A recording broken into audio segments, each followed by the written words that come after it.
অনাহত পর্ব ৭ ding dong ding dong শব্দে ডোরবেলটা বেজে উঠতেই দরজাটা খুলে দিলেন তনুশ্রী ভট্টাচার্য। দরজা খুলতেই ৪০ তনুশ্রী ভট্টাচার্যের কপালে গভীর ভাঁজ পড়ল, কারণ দরজার ওপারে তখন তাদেরই পাড়ার কয়েকজন ছেলে দাঁড়িয়েছিল। কি দরকার হঠাৎ এই সময়? তনুশ্রী দেবী বেশ রুক্ষস্বরেই কথাটা বলে উঠলেন। সত্যজিৎ ভট্টাচার্য এর বাড়ির দরজার সামনে তখন দাঁড়িয়ে আছে দীপসহ তার ৫ বন্ধু। দীপ দাঁত বার করে ২ হাত জোর করে প্রণামের ভঙ্গিতে তনুশ্রী দেবীর উদ্দেশ্যে বলে উঠল, সত্য কাকু বাড়িতে আছে কাকিমা? তনুশ্রী দেবী, হ্যাঁ আছে, দাঁড়াও। কই গো, তোমার সাথে কারা দেখা করতে এসেছে দেখো। তনুশ্রী দেবীর কথা শুনে সত্যজিৎবাবু ওনার সুবিশাল ভুঁড়ি দুলিয়ে দোতলার সিঁড়ি বেয়ে নিচে নেমে এলেন। সত্যজিৎবাবু বলছে, কে এসেছে এই সময়? নিচে এসেই উনি দেখলেন ওনার পাড়ার কয়েকজন ছেলে তাদের বাড়িতে এসে হাজির হয়েছে। সত্যজিৎবাবু বলল, কি ব্যাপার, তোরা আবার কেন এসেছিস? আমি তো বলেছি তোদের আমি চাঁদা টাদা দিতে পারবো না। দীপ সেই রকমই হেসে বলে উঠল, আরে না না কাকু, আমরা কি চাঁদা চাইতে এসেছি নাকি? আমাদের কি আর কোনো কাজ নেই? আপনার সাথে কি আমাদের শুধু চাঁদার সম্পর্ক? আমরা কি আমরা কি এমনি আসতে পারি না? দীপের কথা শুনে সত্যজিৎ ভা- দীপের কথা শুনে সত্যজিৎবাবুর ভ্রুজোড়া কুঁচকে উঠল। সে দীপের উদ্দেশ্যে বললেন, এমনি এসেছিস? না না, তোরা তো বিনা কারণে এখানে আসবি না। দেখ, বারবার বিরক্ত করা বন্ধ কর। তোদের জ্বালায় আমি পাড়ার ভিতর দিয়ে যাতায়াত পর্যন্ত করতে পারছি না। শর্টকাট ব্যবহার করে কাজে যেতে হচ্ছে। চাঁদা অন চাঁদা অন্যান্য জায়গাতেও তোলে, কিন্তু তোদের মতন বেহায়াপনা কেউ করে না। বেশি বাড়াবাড়ি করবি না, পুলিশে কমপ্লেন ঠুকে দেব। রানা দীপের কানে কানে বলল, এ তো শালা পুলিশের ভয় দেখাচ্ছে। দীপ বলল, দাঁড়া না, বলতে দে না যা বলছে। ওর রাশ আমার হাতে। সত্যজিৎবাবু বলল, এই এই তোরা কি বলছিস রে নিজেদের মধ্যে? দীপ বলল, তেমন কিছু নয়, আসলে এদিক দিয়ে যাচ্ছিলাম, ভাবলাম একটু জল খেয়ে যাই, খুব জল তেষ্টা পেয়েছে তো, তাই আর কি। তনুশ্রী দেবীর উদ্দেশ্যে বলল, একটু জল দেবেন কাকি? তনুশ্রী দেবী কোনো উত্তর না দিয়েই মুখটা সামান্য বেঁকিয়ে কিচেনের দিকে চলে গেলেন। সত্যজিৎবাবু বলল, জল খেয়ে মানে মানে কেটে পড়ো। এই বলে সত্যজিৎবাবু লিভিং রুমে থাকা সোফার উপরে গিয়ে বসে পড়লেন। দীপ কিছুক্ষণ সত্যজিৎবাবুর সামনে দাঁড়িয়ে রইল। তারপর সে সত্যজিৎবাবুর উদ্দেশ্যে বললেন, পাড়ার ছেলেরা তো রোজ রোজ আসে না, আলেকালে একবার কি দুবার। তাদের শুধু জল খাওয়াবেন? একটু চা যদি হতো।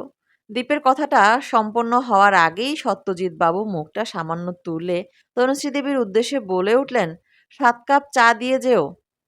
সঙ্গে সঙ্গে রান্নাঘর থেকে ঝনঝন করে একটা আওয়াজ ভেসে এলো। মনে হলো কেউ যেন আঁচড়ে মেরে কোনো একটা বাসন ফেলে দিয়েছে। সেই আওয়াজ শুনে সত্যজিৎ বাবু কেমন ঘাবড়ে গেলেন। তিনি তখন বলে উঠলেন, আহা, থাক থাক, আমার জন্য চা করতে হবে না, এই ছোকরাগুলোর জন্য পারলে একটু চা করে দিও। তনুশ্রী দেবীও আর কোনো রিয়েক্ট করলেন না। এদিকে দীপও বুঝে গেল তনুশ্রী দেবীর আসতে দেরি হবে, তাই সে সত্যজিৎ বাবুর পাশে বসে বলে উঠল, তাহলে আপনি ঠিক করেই রেখেছেন পুজোর চাঁদা দেবেন না, তাই তো? সত্যজিৎবাবু বলল, আর কতবার বলবো, এক কথা বারবার বলতে আর ভালো লাগে না। দেব সামান্য হেসে বলে উঠল, কাকি খুব রাগী তাই না? দীপের কথা শুনে সত্যজিৎবাবু বলে উঠলেন, তোদের জেনে কি হবে শুনি? দীপ তখন নিজের পকেট থেকে তার মোবাইলটা বার করে বলে উঠল, না, ভাবছি তাহলে একবার এই ভিডিওটা কাকিমাকে দেখাবো। এটা দেখে আবার কাকিমা আমাদের দিকে তেড়ে আসবে না তো? দেখুন তো একবার। দীপের কথা শুনে কৌতূহলবশত সত্যজিৎবাবু সে ভিডিওটা দেখতে শুরু করলো, এবং যা দেখলেন তাতে তার দু চোখ ছানা বড় হয়ে গেল। সত্যজিৎবাবু দেখলেন সেই ভিডিওতে তিনি নিজেই আছেন। একটা রুমের মধ্যে একজন মহিলার সঙ্গে খুবই ঘনিষ্ঠ অবস্থায় রয়েছেন তিনি। সত্যজিৎবাবু বলল, এই এই এই এই ভিডিও তুই কোথা থেকে পেলি? দীপ সত্যজিৎ বাবুর কানে কানে বলে উঠল, আরো অনেক এরকম ভিডিও আছে। এই মহিলা তো আপনাদের প্রতিবেশী, ওই বিদিশা দত্ত, তাই না?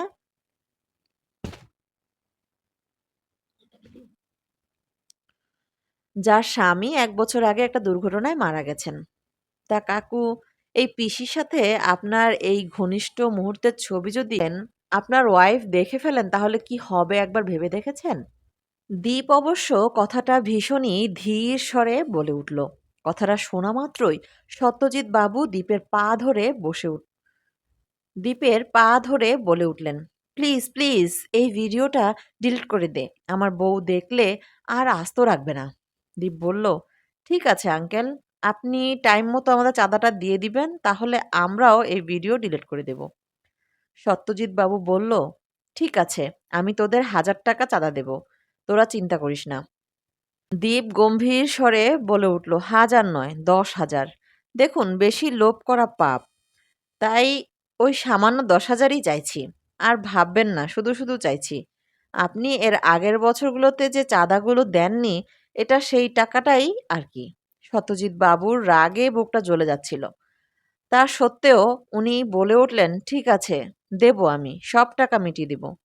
দীপের পা টিপতে টিপতে বলে উঠলেন, শুধু ওই ভিডিওগুলো ডিলিট করে দিস বাপ। ও কি, তুমি ওর পা টিপছো কেন? তনুশ্রী দেবী ঝাঁজিয়ে উঠে কথাটা বলে উঠলেন। তনুশ্রী দেবীর কথাটা শুনেই সত্যজিৎ বাবু সঙ্গে সঙ্গে দীপের পায়ের কাছ থেকে সরে এসে বলে উঠল, ও কিছু না, এমনি। তুমি চা এনেছো তো, দাও ওদের দাও। এই বলেই উনি নিজেই তনুশ্রী দেবীর হাত থেকে চায়ের ট্রেটা কেড়ে নিয়ে দীপ ও তার বন্ধুদের চা সার্ভ করে দিলেন।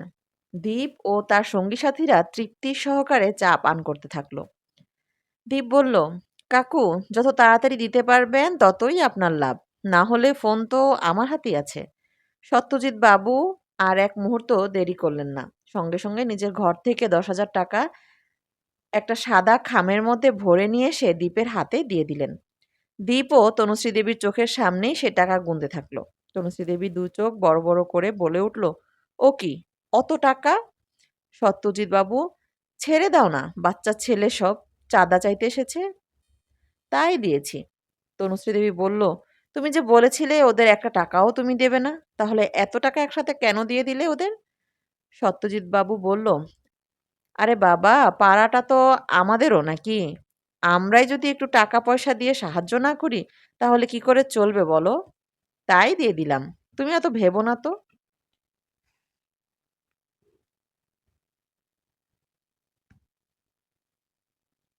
দীপ টাকাটা নিজের পকেটে রেখে সত্যজিৎ বাবু ও তনুশ্রী দেবীর উদ্দেশ্যে বলে উঠল, তাহলে চলি কাকু, চলি কাকিমা, একদিন আসবো না হয় চা খেতে, ততদিনের জন্য আলবিদা। এই বলেই সে ও তার সঙ্গী সাথীরা সেখান থেকে প্রস্থান করল। সত্যজিৎ বাবু মনে মনে বলে উঠলেন, আবার আসবে চা খেতে? না, না, না, না, আর কোনোভাবেই না। তনুশ্রী দেবীর উদ্দেশ্যে বলল, এই শোনো, একদম সন্ধ্যার পর তুমি দরজা খুলবে না। দরজা একেবারে তালা এঁটে রেখে দেবে। তনুশ্রী দেবী বলল, তাহলে তুমি যখন অফিস থেকে ফিরবে তখন কি করব? সত্যজিৎ বাবু বলল, আরে বাবা, যখন আমি আসবো তখন খুলবে দরজা, তার আগে নয়, বুঝছো? বুঝেছ? তনুশ্রী দেবীও তনুশ্রী দেবীও তনুশ্রী দেবীও বাধ্য মহিলার মতো নিজের মাথাটা হেলিয়ে দিলেন।